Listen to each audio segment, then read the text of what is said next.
नमस्कार, जय भीम दोस्तों। जय भीम हिस्ट्री रिसर्च सेंटर में आपका स्वागत है। इस वीडियो में बने रहिए दोस्तों और आगे देखिए दोस्तों, वीडियो बहुत इंटरेस्टिंग है। ग्रेट ब्रिटेन का सूरज क्यों डूब गया? दोस्तों, आज मैं आपके सामने इतिहास के कुछ ऐसे पन्ने खोलने वाला हूं जो हमें स्कूल तक में भी नहीं पढ़ाए गए। हम सब जानते हैं कि एक समय था जब ग्रेट ब्रिटेन का पूरे वर्ल्ड पर दबदबा हुआ करता था। आधी दुनिया तो उसकी गुलाम थी और बाकी आधी दुनिया में कोई ऐसा देश नहीं था जो पैसे, पावर और सत्ता के मामले में ब्रिटेन के आगे टिक पाए। परंतु आज उस सत्ता का अंत हो गया है। इसके पीछे के क्या कारण हैं, आज हम आपको इस वीडियो में बताएंगे। तो चलिए वीडियो शुरू करते हैं। तो welcome back to the knowledge of history channel and this channel and all scripts are owned by Hitesh Giri Gosai. विस्तार, इकोनॉमी और सैन्य शक्ति के मामले में ये देश आज भारत से भी पीछे है। जिस ब्रिटिश राज परिवार ने पूरी दुनिया पर हुकूमत की, उस राज परिवार के 380 मिलियन पाउंड को खर्च को वहाँ बोझ माना जाता है और विवादों के गुब्बारे भी उठने लगे हैं। ब्रिटेन के लोग आज आर्थिक मंदी से त्रस्त है। जो कभी 3 करोड़ 55 लाख स्क्वायर किलोमीटर विस्तार वाला ग्रेट ब्रिटेन हुआ करता था, महज आज 18,170 स्क्वायर किलोमीटर के दायरे में समेट कर रह गया है। पर सवाल ये है कि आखिर ये सब हुआ कैसे? तो इन सब के पीछे कुछ खास कारण है। चलिए जानते हैं इन कारणों को। दोस्तों, बात यह है कि आज से 100 साल पहले की दुनिया के देशों की समृद्धि उनके नेचुरल रिसोर्सेज से तय होती थी। जैसे कि मसाले, रेशमी कपड़े ने भारत को समृद्धिशील बनाया था, वैसे ही ब्रिटेन के कुछ रिसोर्सेज ने ब्रिटेन को धनवान बनाया था। जैसे कि अफ्रीकी कोको, गोल्ड और वेस्ट इंडीज की शुगर और भारत के मसाले चाय, इजिप्ट के कॉटन को ब्रिटिशर्स बेचकर खूब माल कमाते थे। तब पूरी दुनिया में सबसे ज्यादा मालवाहक जहाज ब्रिटेन के पास ही थे। सबसे ज्यादा जमीनी विस्तार भी ब्रिटेन के पास ही था। मैन पावर भी उनके पास ही थी और विश्व सत्ता भी उन्हीं की ही थी।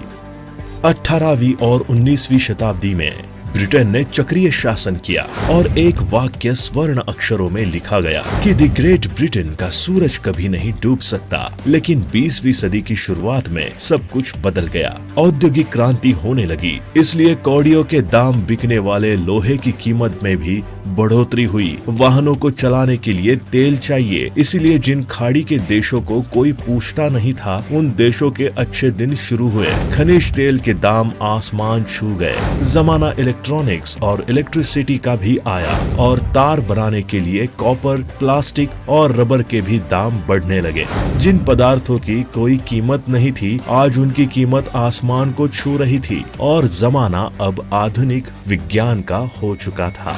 अब वे देश टिकने वाले थे जिनके पास नई टेक्नोलॉजी, खनिज तेल, गैजेट्स और क्रिएटिव लोग हो। इनके सामने कोको, शुगर, कॉटन कहाँ टिक पाते?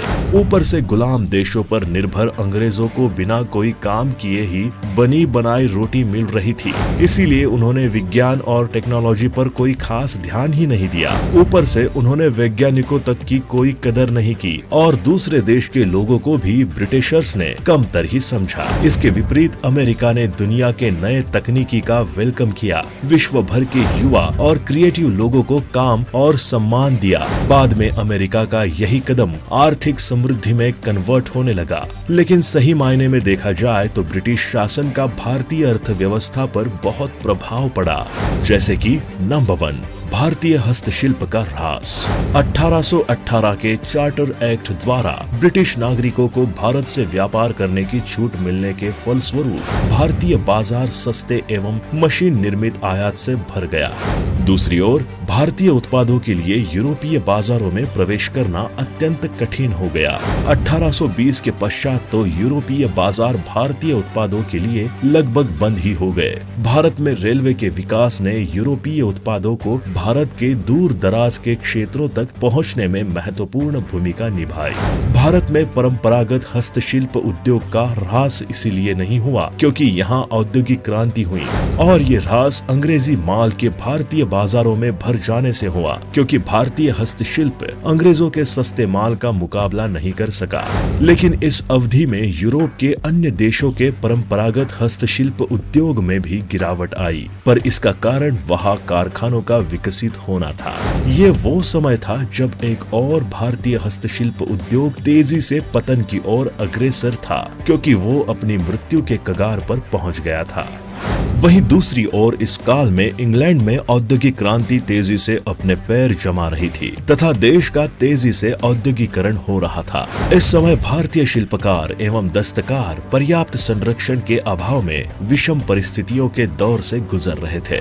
वही नए पश्चात अनुप्रयोगों तथा तकनीक ने उनके संकट को और गंभीर बना दिया।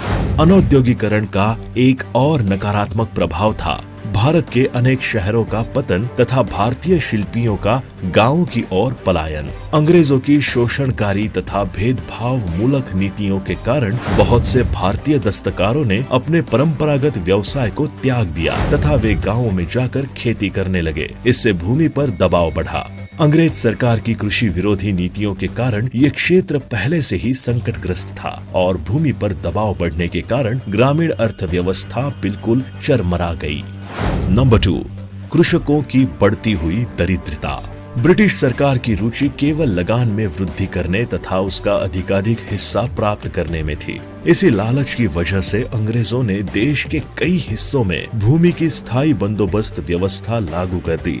इस व्यवस्था में सरकार की मांग तो स्थिर थी, किंतु लगान जो जमींदार किसान से लेता था वो परिवर्तनशील था। अतएव कालांतर में लगान की दरों में अत्यधिक वृद्धि कर दी गई। लगान अदा न करने पर किसानों को उनकी भूमि से बेदखल कर दिया जाता था। इससे किसान भूमि पर अपनी पुश्तैनी अधिकारों से हाथ धो बैठते थे। सरकार द्वारा जमीन की उर्वरता बढ़ाने के लिए अत्यंत कम धन खर्च किया जाता था। जमींदार, जिन्हें किसानों को भूमि से बेदखल करने का अधिकार था, अपने अधिकारों का दुरुपयोग करते थे तथा लगान में अपने हिस्से को बढ़ाने के लिए किसानों को बेगार करने हेतु विवश करते थे। कृषि में अधिक धन लगाने हेतु सरकार की ओर से कृषकों को किसी तरह का प्रोत्साहन भी नहीं दिया जाता था। कृषकों पर लगान का बोझ अधिक हो जाने पर वे सूदखोरों से ऋण लेने पर बाध्य हो जाते थे। सूदखोर, जो अधिकांशतः गांव के अनाज व्यापारी होते थे, काफी ऊंची दरों पर किसानों को ऋण देते थे तथा ऋण चुकाने हेतु उन्हें अपने उत्पाद को निम्न दरों पर बेचने के लिए मजबूर करते थे। इन शक्तिशाली सूदखोरों के प्रशासन एवं न्यायालय से अच्छे संबंध होते थे, जिसका उपयोग वे अपने विरुद्ध होने वाले मुकदमों के लिए करते थे। इस प्रकार किसानों के ऊपर सरकार, जमींदार एवं सूदखोरों का तिहरा बोझ होता था। अकाल एवं अन्य प्राकृतिक आपदाओं के समय कृषकों की समस्याएं और भी बढ़ जाती थी। अतः ब्रिटिश शासन की नीतियों से भारतीय कृषि पर अत्यंत नकारात्मक प्रभाव पड़ा तथा कृषकों की दरिद्रता अत्यंत बढ़ गई। नंबर 3, कृषि में स्थिरता एवं उसकी बर्बादी। कृषकों के पास न ही कृषि के साधन थे और न ही कृषि में निवेश करने के लिए धन। जमींदारों का गांव से कोई संबंध नहीं था तथा सरकार द्वारा कृषि तकनीक एवं कृषि से संबंधित शिक्षा पर व्यय किया जाने वाला धन अत्यल्प था। इन सभी कारणों से भारतीय कृषि का धीरे धीरे पतन होने लगा तथा उसकी उत्पादकता बहुत कम हो गई। इसके बाद सन 1910 तक तो अमेरिका ब्रिटेन से काफी आगे बढ़ चुका था। ऊपर से सन 1914 में प्रथम विश्व युद्ध शुरू हुआ और 1918 में खत्म होते होते तो ब्रिटेन की इकोनॉमी को बहुत बड़ा झटका लगा।